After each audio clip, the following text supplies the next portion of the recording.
Noir, jaune, blanc, nous avons tous la même origine. La preuve par la génétique, tout de suite.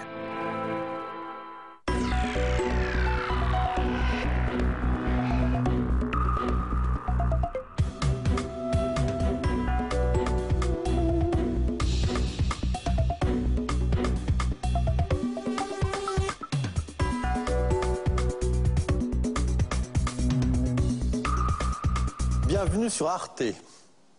Il y a 4 ans, en 2007, James Watson, prix Nobel et co-découvreur de l'ADN, déclare que les Noirs sont moins intelligents que les Blancs.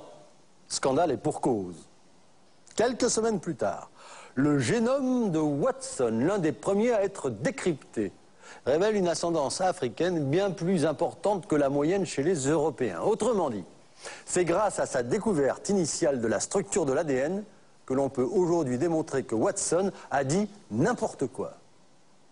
C'est l'histoire d'une grande découverte, en effet, récente celle-là, qui a pris de course cher Watson lui-même et dont nous, les médias, n'avons peut-être pas pris toute la mesure. Elle est à l'histoire des origines de l'homme, ce que le Big Bang est à l'histoire de l'univers. Imaginez, l'homme moderne, c'est-à-dire vous, nous, tous ceux qui vivent sur Terre aujourd'hui, eh bien nous sommes tous descendants, c'est ce que nous dit la recherche génétique, tous descendants d'un groupe de 10 000 Africains environ. Un groupe qui a marqué de son empreinte génétique indélébile la planète tout entière. De là à conclure, comme certains chercheurs, que nous descendons d'une Ève africaine, notre mère à tous, en somme, ayant vécu il y a environ 200 000 ans en Afrique, c'est tentant. Et nous évoquerons ce point, bien sûr, au cours de cette émission. Mais réjouissons-nous pour l'instant, et dégustons ce formidable retournement. La génétique qui, au XIXe siècle, est parfois venue conforter les thèses les plus racistes, la génétique vient cette fois nous dire l'inverse. L'humanité est une grande famille dont les ancêtres communs sont noirs et africains. Eh bien, c'est cette passionnante aventure humaine et scientifique que nous allons vous raconter avec nos invités dans cette émission intitulé « Pour en finir avec le racisme ». Mais avant, place au film. Voici l'ADN, nos ancêtres et nous. C'est un film produit par Doc en Stock pour Arte. Il est réalisé par Franck Guérin et Emmanuel Lecomte. Regardez.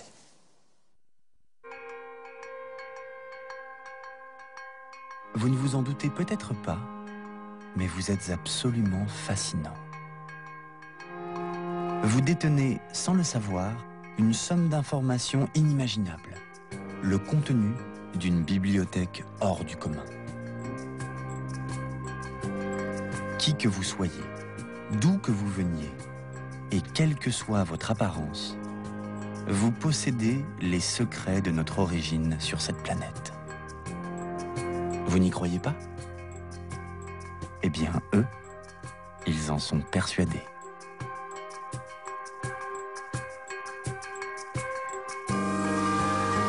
Les meilleurs généticiens et les archéologues les plus chevronnés vont vous raconter cette histoire, votre histoire, celle que l'on ne vous a pas apprise à l'école.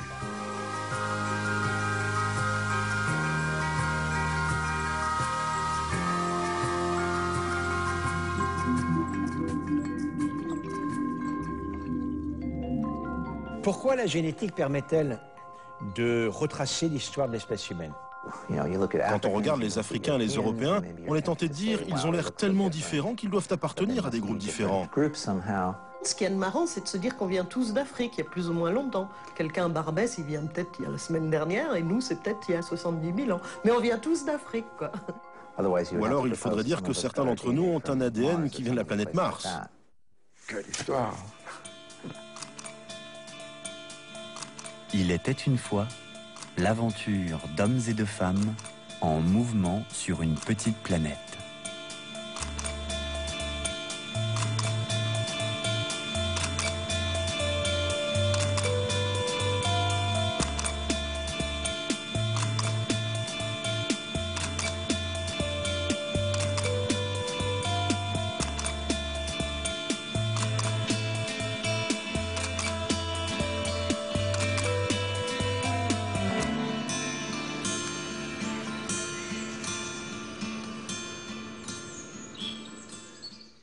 L'histoire de l'évolution sur cette planète est inscrite dans le code génétique.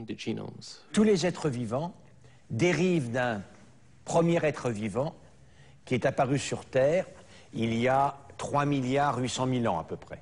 S'il y a une seule origine de la vie, par conséquent, tout ce qui est vivant aujourd'hui descend d'un premier ancêtre commun qui existait par le passé.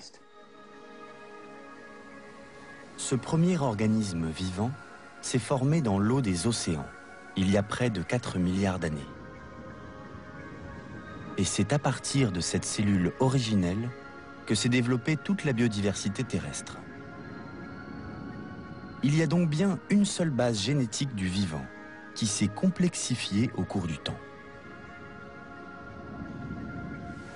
Et ce véritable code de la vie, les généticiens ont appris à le déchiffrer. Le code génétique est universel, c'est-à-dire la manière dont on lit les caractères est la même pour le brin d'herbe, pour le colibacille, pour l'éléphant, le putois et l'homme. C'est universel. Le système de codage de l'ADN est donc resté inchangé pendant des milliards d'années. La conséquence est assez saisissante. En prenant 2 espèces au hasard, la génétique nous montre qu'à une époque plus ou moins éloignée dans le temps, elle ne faisait qu'une. C'est donc à partir de cet ancêtre commun et à un moment précis que les 2 espèces ont divergé.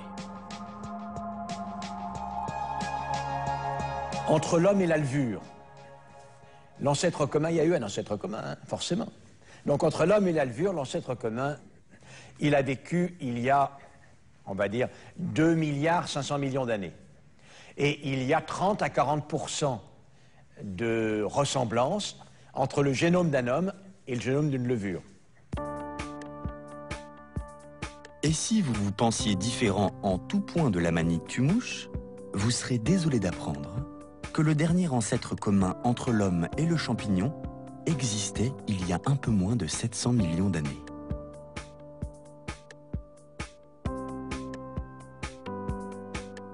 À notre ADN, c'est pas que le nôtre. De toute façon, on a plein de bouts d'ADN qui sont les mêmes qu'une souris, qu'une mouche, qu'une plante. Il y a très peu d'ADN qui n'est que chez l'homme et pas autre part. Et même quand on compare l'homme et le chimpanzé, on est à 99% de notre ADN est identique. Il n'y a que 1% de différence avec le chimpanzé, hein.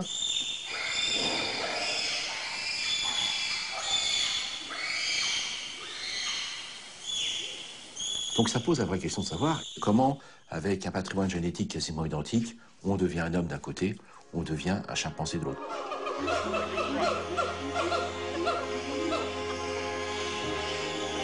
Cette identité, elle ne se joue pas sur quelques gènes de plus ou des gènes exclusifs que nous aurions.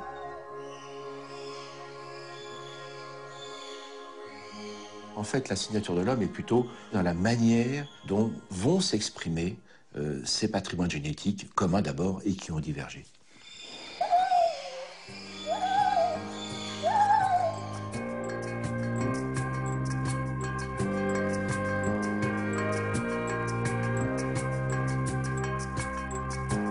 Nous possédons dans notre génome toute l'histoire évolutive de notre espèce. Le code génétique renferme une somme d'informations d'une longueur extravagante.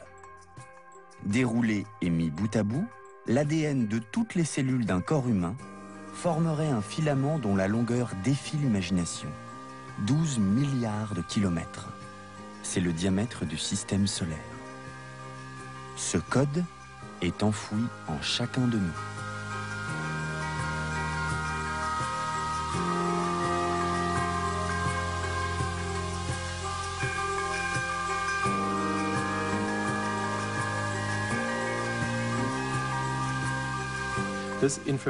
Cette information, contenue dans toutes les cellules de notre corps, raconte notre histoire en tant qu'individu, mais aussi celle des ancêtres dont nous descendons. Tout cela est écrit dans notre génome. Nous, on porte l'information qu'on transmet d'une génération à la suivante et on peut avoir une vision très réductionniste de l'homme.